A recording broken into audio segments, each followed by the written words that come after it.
안녕하세요. 몇 달 전 이혼한 30대 여성입니다. 다 끝난 마당에 제가 이렇게 지난 이야기를 들추는 이유는 엊그제 어머님으로부터 또다시 황당한 문자를 받았기 때문이에요. 제가 당신 아들의 팔자를 조져놨으니 당신도 가만히 있지만은 않겠다. 두고 봐라. 후회하게 해주겠다. 그리고 뭐 하루 이틀도 아니고 그런 문자 한 번 더 받았다고 제가 특별히 겁을 먹거나 한 건 당연히 아닙니다. 그저 어머님은 아직도 정신을 못 차리시고 이러시는구나, 답답하다 생각할 뿐이죠. 그렇지만 이유가 어찌되었건 간에 이런 문자를 받고 나니 저도 기분은 좋지 않고, 그래서 오늘만큼은 익명의 힘을 빌려 욕이나 해보려고요. 그러니 두서가 없겠지만 들어주시면 감사하겠습니다. 남편하고는 대학생 때 처음 알게 되었지만 그때부터 바로 연애를 시작한 건 아니었어요. 그때는 저는 저대로, 남편은 남편대로 서울에 올라와 나름대로 동변상련의 마음을 느꼈다고 해야 할지. 아무튼 그렇다 보니 그럭저럭 좋은 친구 사이로만 지냈습니다. 그러다 각자 졸업하고 사회인이 되었고 이후로 나름대로 회사 생활에 적응하고 나서야 연애를 시작했죠. 남편 말로는 뭐 줄곧 저에게 호감이 있었다고는 하는데 그런 것 치곤 남편도 남편대로 연애를 해왔고 저라고 연애를 안 한 것도 아니었으니 듣기 좋으라고 하는 소리였을 거예요. 아무튼 연애 기간은 4년으로 짧지 않은 시간이었고 그 시간 동안 나름대로 서로 신뢰를 쌓아가며 큰 소리 없이 만남을 이어갔어요. 그래서 누가 먼저랄 것 없이 자연스레 결혼을 하는 쪽으로 이야기가 되었고요. 그런데 결혼 준비를 하면서 조금씩 잡음이 있었는데 그 중에서도 가장 문제가 되었던 것은 바로 저희가 어디에서 살 것이냐였습니다. 남편과 저는 지방에서 올라왔고 그렇다 보니 각자 자취를 하고 있었거든요. 그리고 자취하던 동네는 걸어서 15분이면 닿을 만큼 가까웠고요. 하지만 직장은 서로 정반대 방향에 있다 보니 그림으로 그리자면 서로 양옆으로 뻗어나가는 모양새였고, 그래서 신혼집을 구할 때도 저는 원래 저희가 자취하던 그 동네 근처에 구하면 좋을 것 같았습니다. 그럼 둘 중 누구 한 명이 더 고생을 해야 할 필요도 없고 적어도 출퇴근 문제에 있어서는 크게 달라질 일이 없겠다 싶었거든요. 그런데 이 이야기를 들으시곤 어머님께서 그런 건 그렇게 정하는 게 아니랍니다. 누가 더 많이 버는지를 봐야 한다는 거였죠. 그러면서 돈을 더 많이 버는 사람한테 덜 버는 사람이 맞춰주는 게 상식적으로 맞는 일이라고 계속해서 남편 직장이 있는 동네에 자리 잡기를 강요하시는데, 솔직히 이때는 어이도 없고 비록 결혼을 엎어야겠다는 생각까지는 못했어도 어머님이 고집이 보통이 아니시구나, 얽히면 안 되겠다, 그 정도 생각은 들더라고요. 그리고 결혼 준비 과정에서 알게 된 것이 남편은 어머님 고집을 꺾지 못한다는 거였습니다. 사실 남편이라고 해서 가만히 보고만 있던 것은 아니었거든요. 어머님한테 연봉이랑 사는 데랑 무슨 상관이냐? 연봉이 적으면 덜 피곤하냐? 그러면 신우는 편의점 아르바이트 하면서 겨우 그 돈 벌어오는데 그럼 걔는 하나도 안 피곤한 거냐? 하지만 어머님은 그런 남편에게 왜 가만히 있는 여동생을 끌어들이냐고 욕이나 잔뜩 하셨지, 당신의 논리가 틀렸다는 건 결코 인정을 하지 않으셨어요. 그리고 그런 어머님 때문에 힘들어하는 남편을 보고 있으니 제 마음도 결코 편하진 않았죠. 그래서 제가 정말 양보하고 이해하는 마음으로 남편 직장에서 10분 거리에 있는 아파트에서 신혼살림을 시작하기로 했습니다. 그런데 그렇게 식을 올리고 한 달도 안 돼서 정말 황당한 소식을 들었습니다. 저희 동네로 어머님이 이사를 오신다는 얘기였죠. 남편이 서울살이를 10년 넘게 하는 동안에도 고향에서 지내시던 분이 갑자기 신우까지 데리고 서울로 이사를 하신다니 이유를 불문하고 황당하단 생각밖에 안 들대요. 남편도 저만큼이나 당황한 기색이었던 걸로 봐서는 막말로 자기들끼리 짜고 생쇼를 하는 것 같지는 않았어요. 아무튼 그래서 남편도 아닌 게 아니라 어머님한테 갑자기 무슨 이사냐고 물어봤다는데, 어머님 말씀이 당신이 앞으로 살면 얼마나 살겠냐며 지금이라도 자식 옆에서 오순도순 살고 싶다, 손주도 태어나면 봐줘야 할 거 아니냐 뭐 그러시더랍니다. 거기다 대고 남편이나 저나 무슨 말을 할 수 있었겠어요. 특히 막 시집왔던 저는 정말 당혹스러웠지만 말 그대로 찍소리도 못했죠 뭐.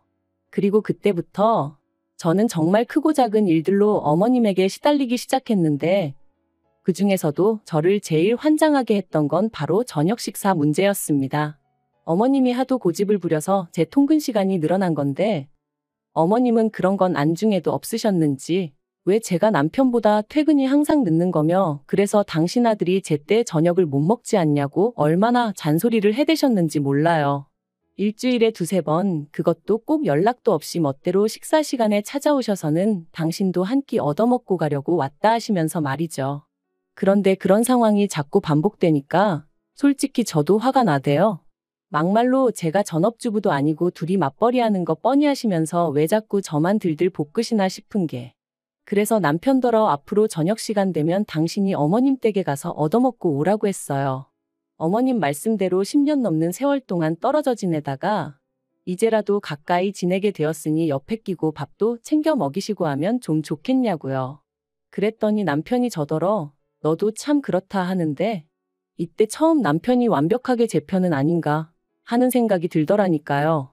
그리고 더 웃긴 건 그렇게 남편이 몇 번 가니까 어머님이 저한테 더 심하게 화를 몇 번 내시더니 급기야는 이렇게 가정에 소홀할 거면 회사를 관두랍니다. 결혼했으면 아내의 역할이 우선시 되어야 한다면서 말해요. 그래서 이때 남편하고 정말 대판 싸웠어요. 막말로 남편이 한 달에 무슨 1,000만 원, 2,000만 원씩 벌어오는 것도 아닌데 무슨 저녁밥 차려주라고 회사를 관두라는 건지.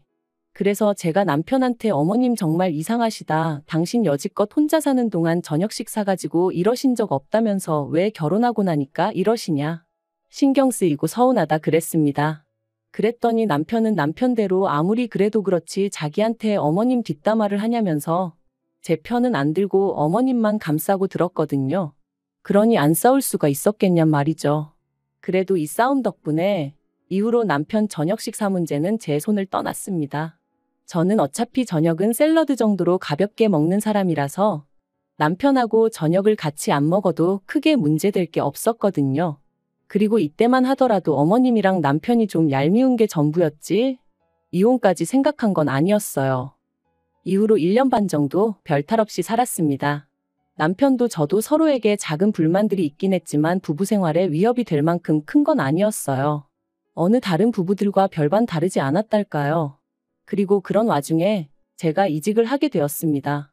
다니던 회사보다 월급도 훨씬 많이 주고 직급도 높여준다는 곳으로 말이죠. 딱 한 가지 문제였던 건 지방에서 근무를 해야 한다는 거였는데 솔직히 지방이래봤자 당장 저희 사이에 아이가 있던 것도 아니었으니 까짓 거 필요하면 이사해야지라고 단순하게 생각한 게 사실이에요. 그런데 이 얘기를 들으신 어머님께서 어떻게 남편 직장이 서울인데 아내 직장이 지방이라고 그쪽으로 이사를 하냐 하시대요. 그래서 어머님이 저희 결혼할 때 연봉 높은 사람한테 맞춰주는 게 상식이라고 하시지 않으셨냐? 이제 제가 남편보다 연봉이 무려 2,500이나 높아졌다 그러면 당연히 저한테 맞춰줘야 하는 거 아니냐 했어요. 그런데 어머님이 그건 경우가 다르답니다. 어쨌든 저는 아내니까 아내가 남편에게 맞춰주는 게 맞는 거라나요? 황당했지만 솔직히 어머님이 이런 식으로 나오실 거라고 예상을 못한 건 아니었어요. 그래서 그냥 어이가 없어서 웃었습니다. 그리고는 그럼 뭐 어쩔 수 없지 않냐고 주말 부부 해야겠다고 했더니 저더러 제정신이냐셨죠. 하지만 결국 상황은 제 말대로 흘러갔어요. 남편 또한 저를 따라 지방에 내려가는 건 내키지 않는다고 했고 그렇다고 제가 이직을 안 할 생각도 없었으니까요. 그리고 제가 먼저 말을 꺼내기도 전에 남편이 먼저 그럼 주말 부부로 지내는 건 어떻냐고 묻길래 못 이기는 척 그러자 했죠. 솔직히 아예 걱정이 안 되었던 건 아니에요. 하지만 막상 주말 부부로 지내보니까 생각만큼 나쁘지는 않더라고요. 일주일에 하루 이틀밖에 못 보니까 다투는 시간도 아깝게 느껴졌고 그래서 서로 더 배려하고 상냥하게 대해주게 되었으니 오히려 연애 때로 돌아간 기분까지 들더라니까요. 하지만 제3자나 마찬가지인 어머님께서 말 그대로 난리를 치셨습니다. 처음에는 생활비를 이유로 잔소리를 하셨어요. 멀쩡한 집을 놔두고 왜 새 살림을 차리냐면서 이러면 생활비도 2배로 들고 그래서 돈은 언제 모으느냐고요. 하지만 막말로 당신이 하는 말이씨가 안 먹힌다 싶으셨는지 결국 진짜 속내를 드러내셨습니다. 남자 혼자 일하고 살림하고 어떻게 그러고 사냐면서 저더러 요새는 KTX 니머니에서 다니는 열차도 많고 환승도 잘 되어 있다는데 조금만 부지런 떨고 왔다 갔다 하면 되는 걸 지 남편을 호랩이 만들었다고 타박을 하셨거든요. 하지만 어머님 말씀대로면 KTX로만 왕복 4시간이고 그걸 타러 왔다 갔다 하는 시간까지 더하면 하루에 거진 6시간을 통근에 써야 하는데 그게 정말 부지런 떤다고 될 일인가요?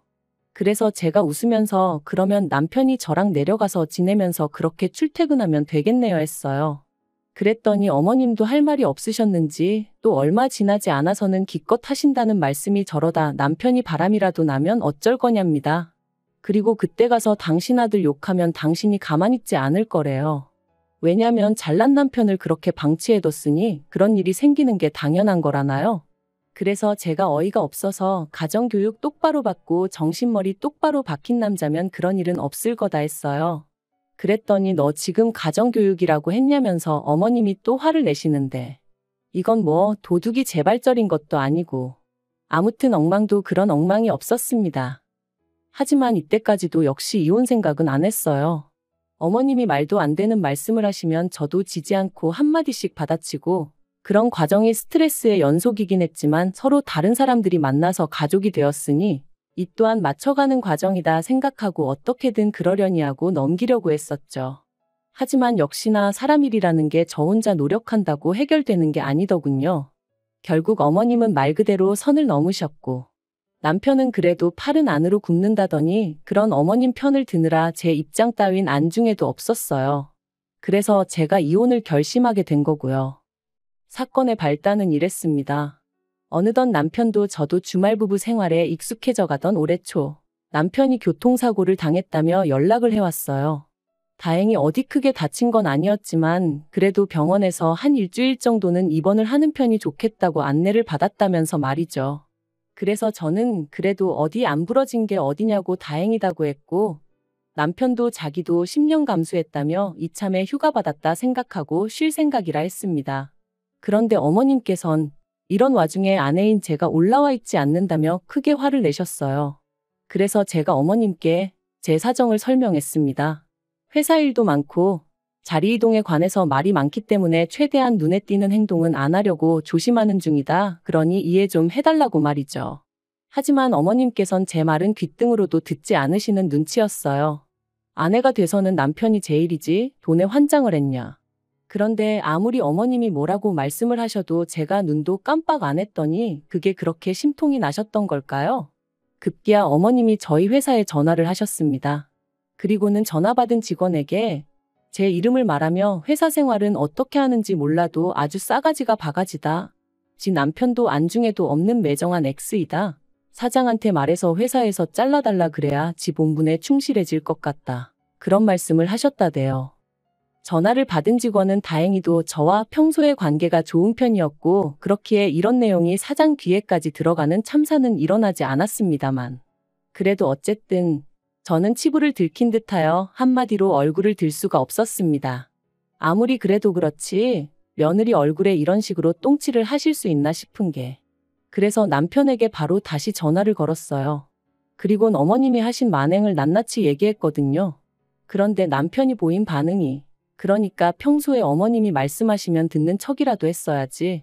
툭하면 죄다 제 고집대로 하니 어머님도 얼마나 약이 오르셨겠냐입니다. 그러면서 이번만큼은 제가 실수한 거라고 단 며칠이라도 출퇴근이라도 여기서 했으면 어머님이 그렇게까지 화는 내지 않으셨을 거라는데 미쳤구나 싶대요. 그래서 진심이냐니까 진심이랍니다. 그리고는 자기가 죄인이래요.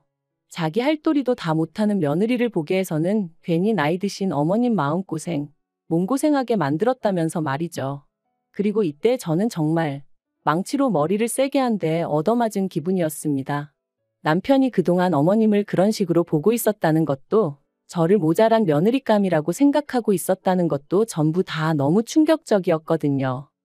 그리고 이 대화를 계기로 결국 저는 이혼 이야기를 꺼냈습니다.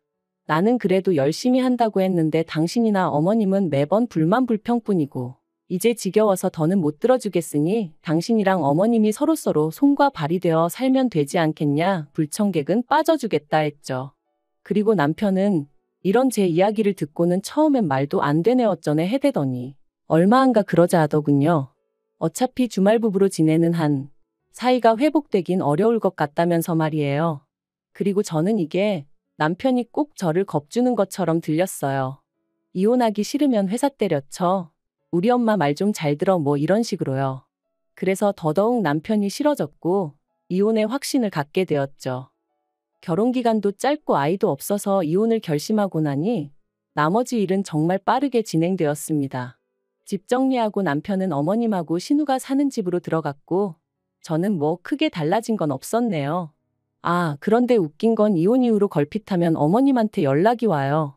하루는 잘 생각해보라 구관이 명관이다 뭐 그런 말씀을 하시기도 하고 또 하루는 너 하나 때문에 내 아들 인생도 내 인생도 다 꼬였다. 전부 다 물어내라 그런 말씀도 하시고 솔직히 보고 있으면 웃겨요.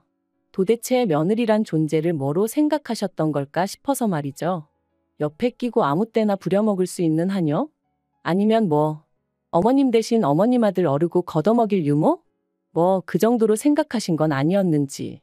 아무튼 언제가 됐든 신우가 시집가면 신우는 꼭 어머님 뜻대로 살길 바라려고요. 저는 이대로가 좋아서 제 방식대로 잘 살 테니 걱정 안 하셔도 됩니다.